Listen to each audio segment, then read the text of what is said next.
Hello my dear students, good morning. भाई स्वागत है आप सबका study with dear Khan sir के इस यूट्यूब प्लेटफॉर्म पर। दोस्तों आज से एक नया चैप्टर शुरू कर रहे हैं, लोकोक्तियाँ, और उसका पार्ट 1।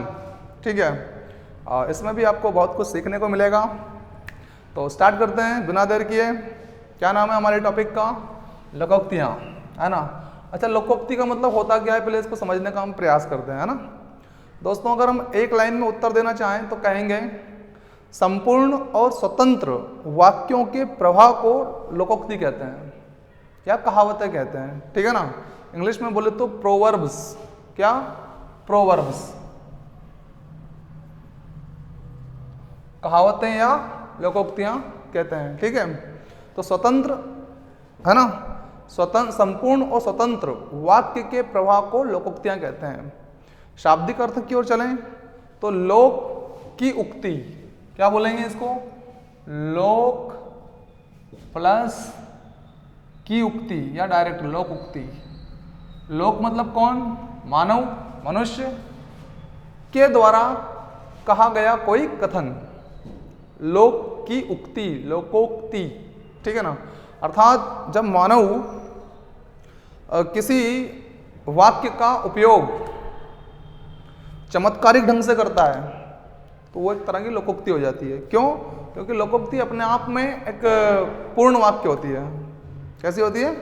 पूर्ण वाक्य। तो जब भी आप किसी जगह पर लोकोक्ति का प्रयोग कर लेते हैं और समय या अवसर को देखकर कि हाँ यहाँ पर वो लोकोक्ति या वो कहावत बिल्कुल फिट बैठेगी, तो लोग आपके जो द्वारा उपयोग की गई लोकोक्ति को क्या समझते हैं कि वाक्य में वास्तव में प्रभावशाली तरीके से इसने वाक्य बोला है, कि बैठ गई बात सही जगह पर, ऐसा है।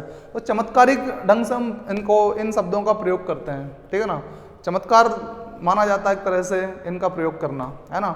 लेकिन ये समय और अवसर पर ही इनका प्रयोग किया जाता है, हर जगह इनका प्रयोग नहीं किया जाता है, ठीक है। ओके, तो उम्मीद है आपको लोकोक्ति का मतलब समझ में आया होगा। ओके, स्टार्ट करते हैं। अक्ल बड़ी या भैंस, बहुत बार सुना होगा आपने, अक्ल बड़ी या भैंस, ठीक है। तो बल से बड़ी होती है भैया बुद्धि, है ना। दिखने में बल बड़ा हो सकता है, बहुत बलवान व्यक्ति है ना, लेकिन बुद्धि से उसको मारा जा सकता है, ठीक है ना। हाँ, तो बल से बड़ी होती है बुद्धि। अक्ल बड़ी या भैंस, अक्ल बड़ी या भैंस, ठीक। अटकल पच्चे 150, कुछ समझ में आया? नहीं आया, है ना। हाँ, तो अटकल पच्चे 150 समझ में नहीं आया, इसी तरह का आंसर भी है निराधार जवाब। इस जवाब का कोई मतलब नहीं है, जो पूछा गया है उससे हटके जवाब दिया गया है। निराधार, जिस जवाब का कोई आधार ना हो उसको बोलते हैं निराधार जवाब, ठीक है ना। तो अटकल पच्चे 150 निराधार जवाब, ठीक है।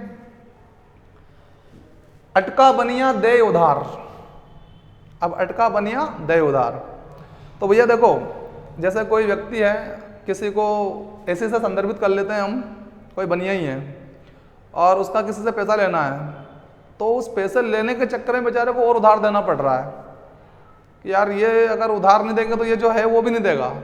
बात समझ में आई? हाँ, तो अटका बनिया दे उधार, अपनी गरज पर दबना पड़ता है भाई, अपनी गरज पर दबना पड़ता है, क्योंकि लेना है उससे तो थोड़ा और देते रहो उसको, ठीक है ना। हाँ, तो अटका बनिया दे उधार, अपनी गरज पर दबना पड़ता है। अधजल गगरी झलकत जाए, बड़ा फेमस है भाई, अधजल गगरी झलकत जाए, मतलब किसी व्यक्ति के पास ज्ञान का अभाव है, कम ज्ञान है, उसके बाद में भी वो बार बार अपने ज्ञान का क्या करता है? प्रदर्शन करता है ना। तो उसको बोलते हैं अधजल गगरी झलकत जाए।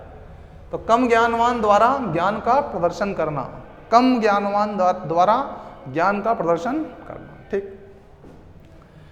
अपने मरे बिना स्वर्ग नहीं दिखता रे भाई, कहते हैं ना स्वर्ग देखा है क्या? तो कि भाई अपने मरे बिना स्वर्ग नहीं दिखेगा, जब खुद मरोगे जब भी दिखेगा।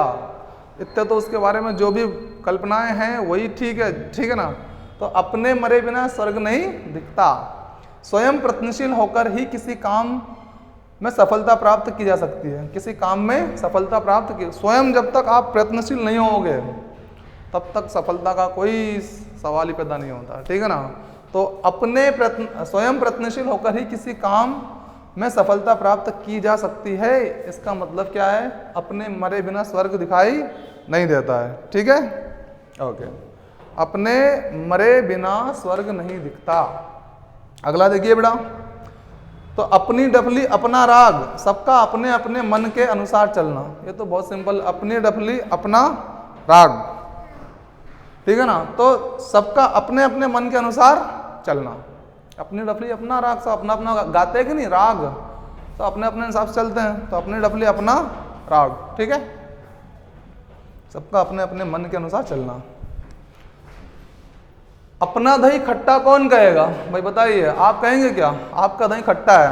भाई अपनी चीज को सब अच्छी मानते हैं, ठीक है ना, अपनी चीज को कोई बुरी नहीं कहता है, इसलिए कहा है अपना दही खट्टा कौन कहेगा। अपनी चीज सबको अच्छी ही लगती है। कैसे लगती है? अच्छी ही लगती है, बेस्ट क्वालिटी की है भाई, भले ही कितनी खराब, बेस्ट बेस्ट, ठीक है।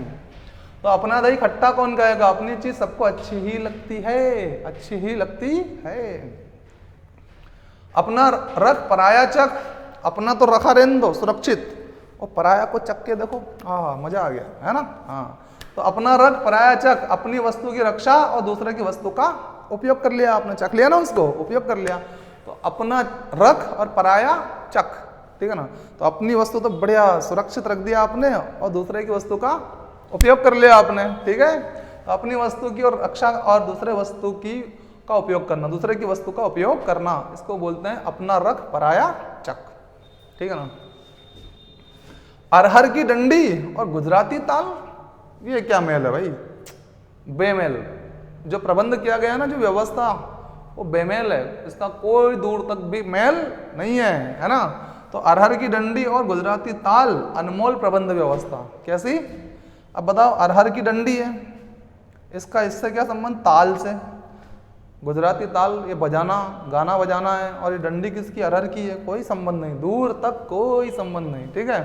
इसलिए कहते हैं अनमोल प्रबंध व्यवस्था, अनमोल प्रबंध व्यवस्था, अनमोल नहीं सॉरी अनमेल, जिसका कोई मेल ना हो, ठीक है, ओके। अंधी पीसे कुत्ता खाए, अंधी पीस रही है और कुत्ता खा रहा है, मतलब इसका क्या हुआ? मतलब इसका ये हुआ कि कमाता कोई और है और खाता कोई और है, ठीक है बेटा। कमाए कोई और खाए कोई, कमाए कोई और खाए कोई, ठीक है।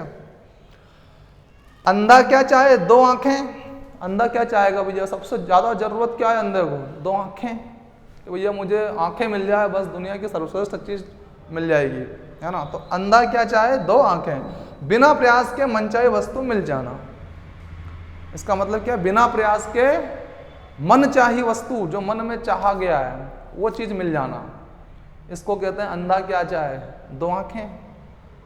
बिना प्रयास के ही मिल गई, लेकिन ये है ना डायरेक्ट, तो उस जगह इस्तेमाल की जाती है हमारी लोकोक्ति, कौन सी? अंधा क्या चाहे? दो आंखें, जो उसको बिना प्रयास से मिल चुकी है, ठीक है। बिना प्रयास के मन चाहिए वस्तु मिल जाना, तब ये बोली जाती है, कौन सी लाइन? अंधा क्या चाहे? दो आंखें, ठीक। अंधा पावे आंखें तो पतियायम, अंधा चाहे, अंधा पाए आंखें, जो अंधा आदमी है उसको क्या मिल गई? आंखें, तो वो क्या करता है? पतियायम, यानी कि कोई किसी अभिष्ट चीज की प्राप्ति हो जाती है ना, तो फिर धीरे धीरे उस पर विश्वास जमने लगता है, हाँ हाँ मिल गई। जैसे एक आदमी अंधा है, अब उसको एकदम से आंखें मिल गई, तो एक बार एकदम से तो विश्वास नहीं होता कि मैं देख सकता हूँ क्या, ओ, लेकिन धीरे धीरे उसको एहसास होने लगता है कि नहीं नहीं नहीं देख सकता हूँ, नहीं नहीं नहीं देख सकता हूँ, ठीक है, ऐसे। हाँ, तो अभिष्ट की प्राप्ति, किसी चीज की प्राप्ति होने पर विश्वास का जमना, उस पर विश्वास का जमना कि हाँ ये चीज मुझे प्राप्त हो गई है, ठीक है ना, ओके। अंधा पाए आंखें तो पतियायम, अंधे के हाथ बटेर लगे, क्या लग गए? अंधे के हाथ बटेर लग गए, अंधा आदमी और उसके हाथ बटेर लग गए। वैसे तो देखने में आंखें जिनके पास होती है उनको नहीं लगते हैं, लेकिन अंधे के हाथ कभी कभी लग जाते हैं, ठीक है ना। तो अंधे के हाथ बटेर लगना मतलब बिना किसी प्रयास के सफलता मिल जाना, बिना किसी प्रयास के सफलता मिल जाना, है ना। तो इसको बोलते हैं क्या? अंधे के हाथ बटेर लगना।